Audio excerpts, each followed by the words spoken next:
a radiant and feeling flowing through your consciousness at all times. Charles Fillmore, the founder of Unity, wrote, I fairly sizzle with joy and enthusiasm and spring forth with a mighty faith to do the things that ought to be done by me.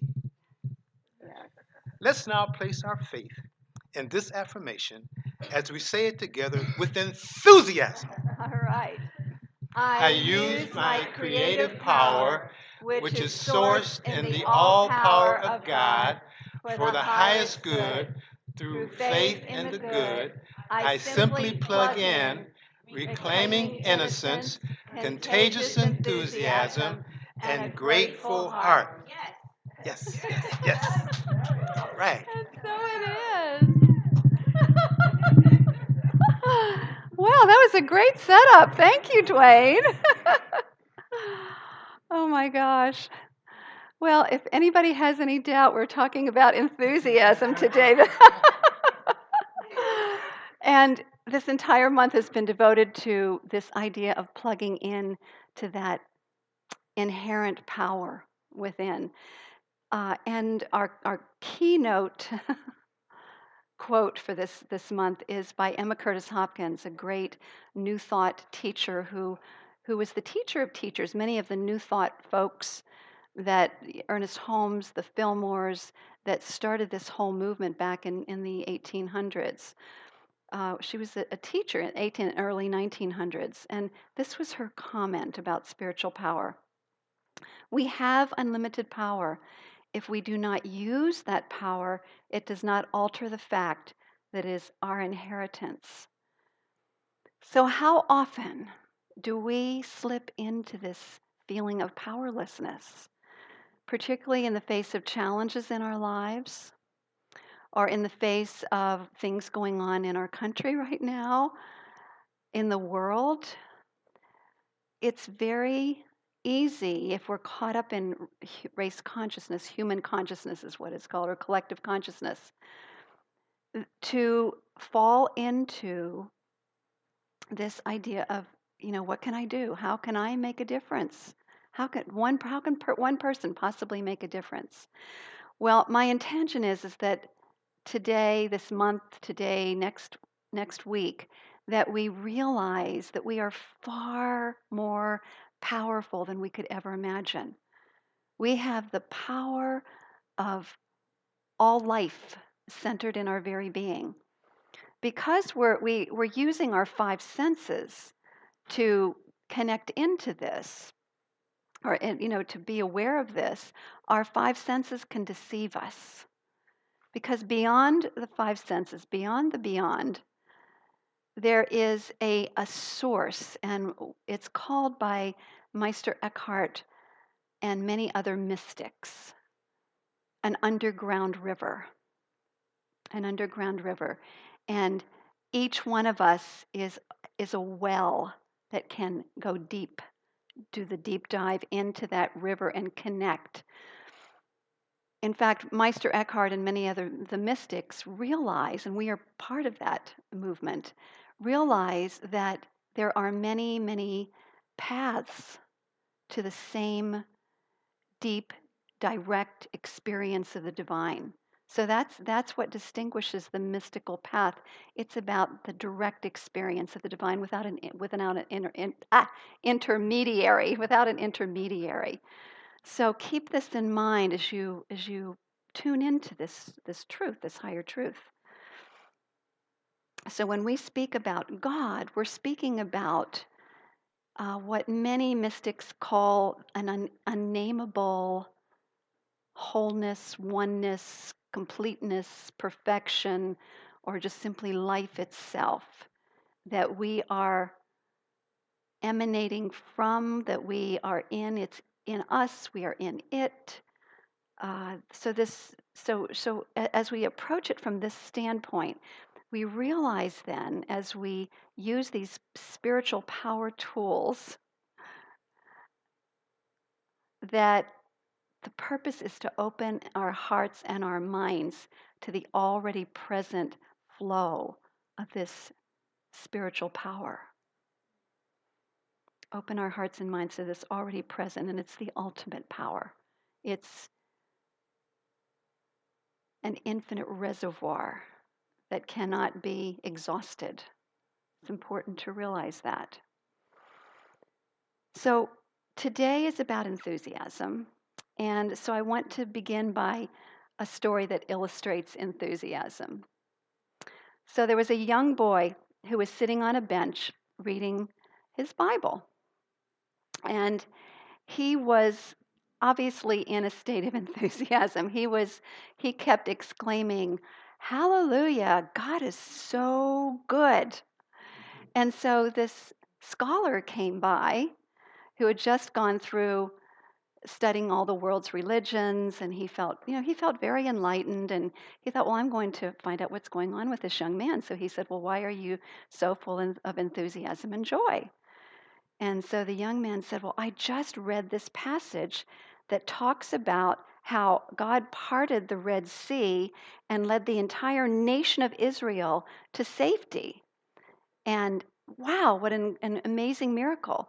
And so the scholar thought that he would set the naive young man straight. And he said, well, do you realize that back in that time, that the Red Sea was only 10 inches deep in that area? So they could easily go across the water.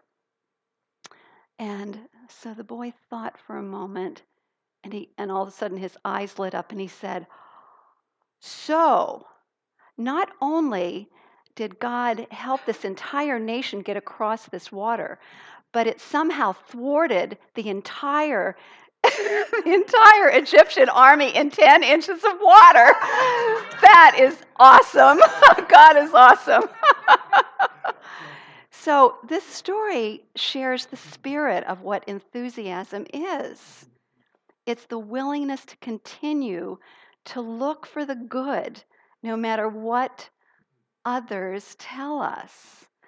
And so the thing about this story is yeah, those might be the facts, but we don't want to let the facts get in the way of being able to see that beyond that is an amazing miracle of life. Just the fact that we are aware, that we are awake to, we have these five senses, that we have all these infinite variety of people. There's when we really allow ourselves to look deeply in this way, or to go deep and come from that deep place within us, that deep well, then enthusiasm becomes a natural state. So today, what I want to do is to look at two aspects of enthusiasm. What does it really mean? And also, how do we activate it? How do we continue to generate it, no matter what's going on around us? So, the meaning. So, here's the key. It comes from the root word enthuse, which then comes from the Greek word entheos. This kind of reminds me of a big fat Greek wedding. Everything has a Greek meaning, right? Okay, comes from entheos. Theos means God, en means inside. So entheos means God inside, God infused, spirit filled. So enthusiasm is the state of being spirit filled. And spirit filled that results from a willingness to continually be willing to have a shift in perception, to be able to look beyond what the five senses tell us. And, I don't want to devalue the five senses. They're very helpful and they get us through life. But it's about being able to have a shift through something called okay, have a shift through something being through acceptance, through understanding and love. And when we have the shift is really all about seeing the perfection behind all of this dance of life that we're involved in. What is the perfection behind it? That's what I continue to ask myself when I pick up the newspaper and I read the next thing that's going on. What is the perfection I've done a radical forgiveness worksheet on the things going on in the world to help me to get that shift, because I find myself continually being caught up in the drama of it, and I want to move beyond that and to be a beneficial presence. I don't want to be caught up in the anxiety and the fear of what is going on. And so it requires us to, this is the mystical path. The mystical path is to continue to be willing to look at the bigger picture of what's going on. And then when we tap into the power within with our spiritual practice, our meditation, our affirmative prayer, our visioning, we then are able to tap into a power source, an inspiration that informs us as to what is our part to play in all of this. And we each have a part to play, even if it is to know the truth, even if it is to pray about the people in leadership and pray about a healing of all of the divisiveness we see in our community, in our human community. So we can and we are able to be a power for good in this country, on this planet, in this entire universe. Each one of us are born with this gift because of who we are.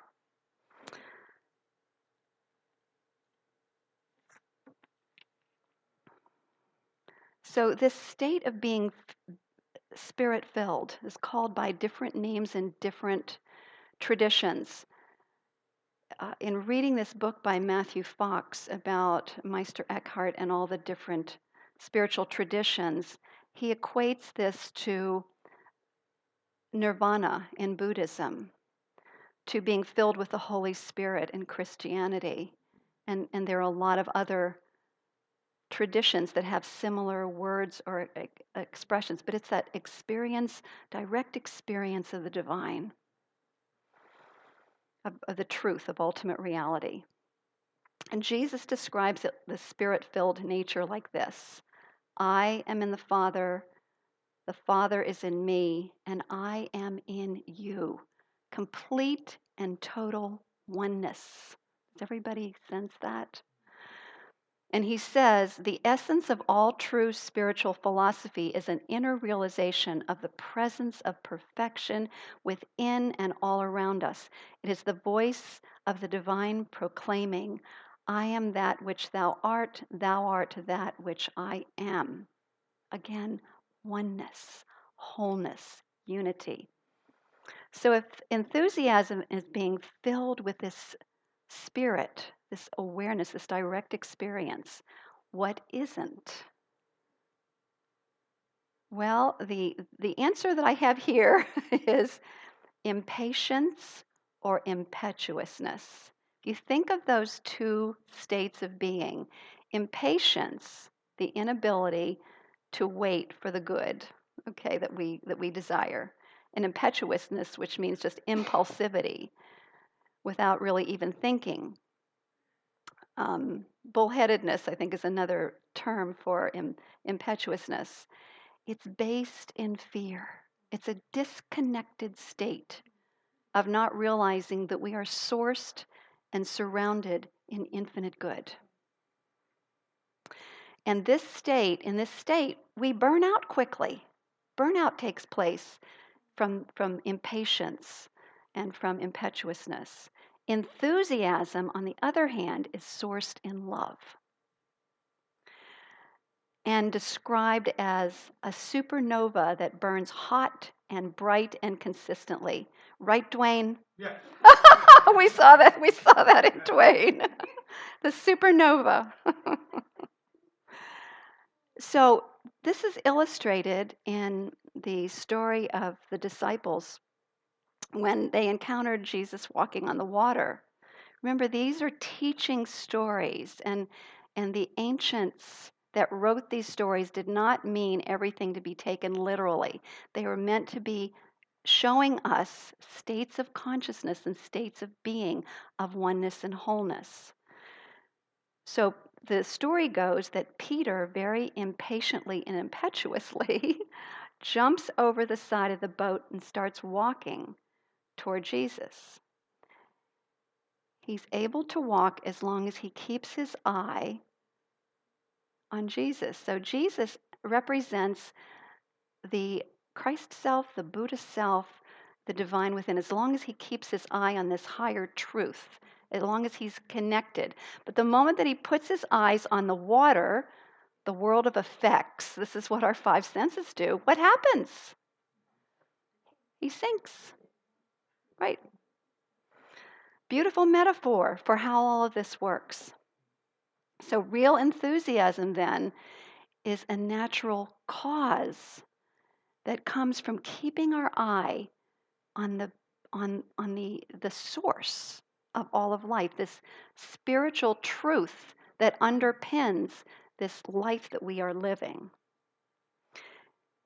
It's not a response to when good things happen. That's world of effects. It's an expansion of consciousness and awareness of the divine presence in our lives. Enthusiasm is beyond the emotions, where every cell of your being is in alignment with your true nature, your true self.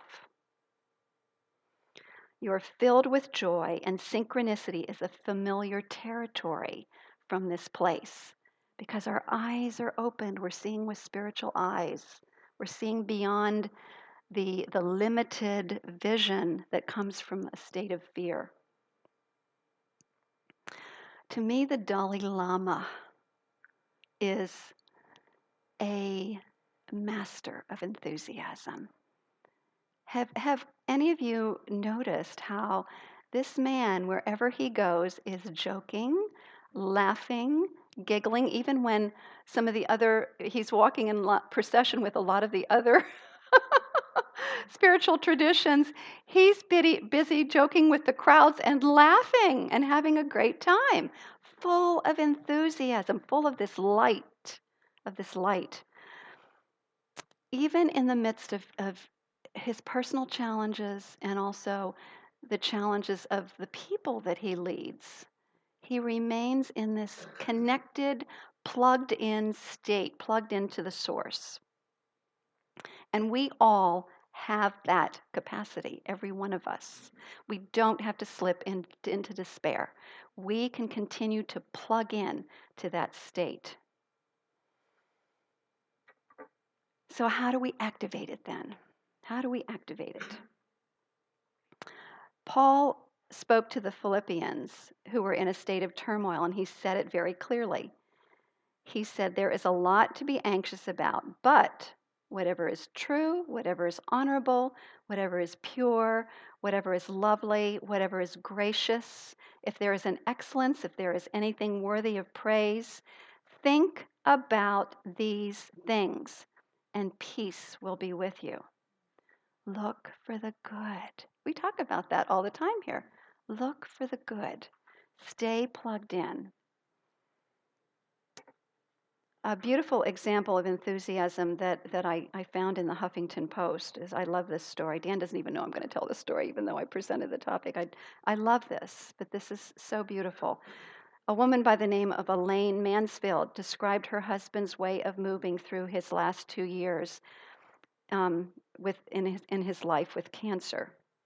She said, Vic decided from the beginning that even though he was too ill, and she used the term messed up, to focus on meditation or study his favorite spiritual teachers, he decided he could be kind to everyone. She said, his sons, the nurses, the custodians in the hospital, his students, his doctor, everyone. And as you would expect, he received buckets of love and kindness in return. And everyone who helped him get to the other side learned the power of being spirit-filled, filled with love and human kindness. Another description of enthusiasm. So rather than deny the challenges that exist in our world, this is not about denial at all. It is about living a spirit-filled life, a life of enthusiasm that is focusing our minds on the good, being the transformation of mind that the world needs in order to transform the world. Everything begins within, remember, and out pictures in our world. I love what Ernest Holmes says again.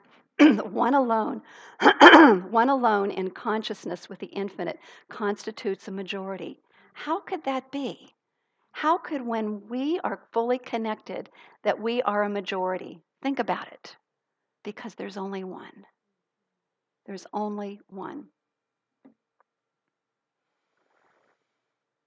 And Emma Curtis Hopkins puts it this way. She said about activating this enthusiasm. She said, you would soon be set on the right track for finding what you are seeking if you could name what you want. And what you want is the good. Why do you move your hand, your right hand? You move it to get your good. Why do you breathe? You breathe to get your good. Why does the bird fly? It flies for its good. Now, this is good with a capital G. We're talking about the source. Everything moves and waits for its good. And the good which you are seeking is God, divine, whatever word you choose to use for this, the great mystery. And the word God, at the word God, she says, many minds rebel because it has become bruised by trouble and disappointment. But everyone agrees with the idea that there is good for everyone and everyone ought to have their good. This acknowledgement that I am seeking my good and my good is my God is telling a simple truth. God, the omnipotent good, works through the word of truth. Get to speaking the word of truth, and the divine will be found working for you, through you, with a mighty power.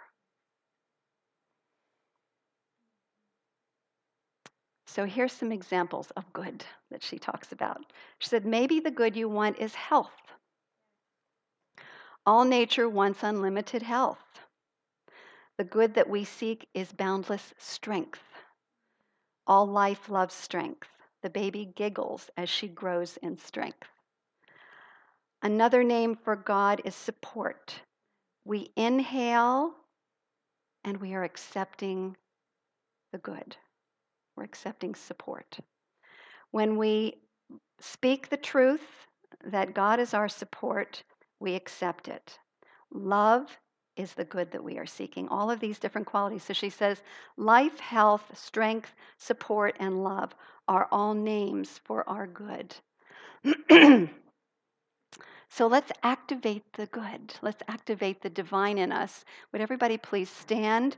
Raise your arms up. We're using a power technique of unifying oneness, acceptance, and just repeat after me. The good I am seeking is my God. The good I am seeking is my God. My God is my life. My God is my life. The good I am seeking is my health. The good I am seeking is my health. God is my health. God is my health. The good I am seeking is my strength. The good I am seeking is my strength. God is my strength. God is my strength. The good I am seeking is my support. The good I am seeking is my support. God is my support. God is my support. Life is God. Life is God. Truth is God. Truth is God. Love is God. Love is God. Substance is God. Substance is God. All is good. All is good. And so it is. So it is. Yes. Yes. So we go back to the Fillmore thing. I fairly sizzle with joy and enthusiasm and spring forth with a mighty faith to do the things that ought to be done by me. That's active enthusiasm. That's what we're talking about today. And ultimately, enthusiasm then is a delightful inner experience that's always available to us as we surrender through acceptance, understanding, and love, and speaking the truth of our good. So our enthusiasm then sparks enthusiasm in others. We saw that, right? When Dwayne was up here. It does. Our enthusiasm sparks it in others and then helps it to spread far and wide. So my call to you is spread that beautiful enthusiasm that you are to everyone you meet. And so it is.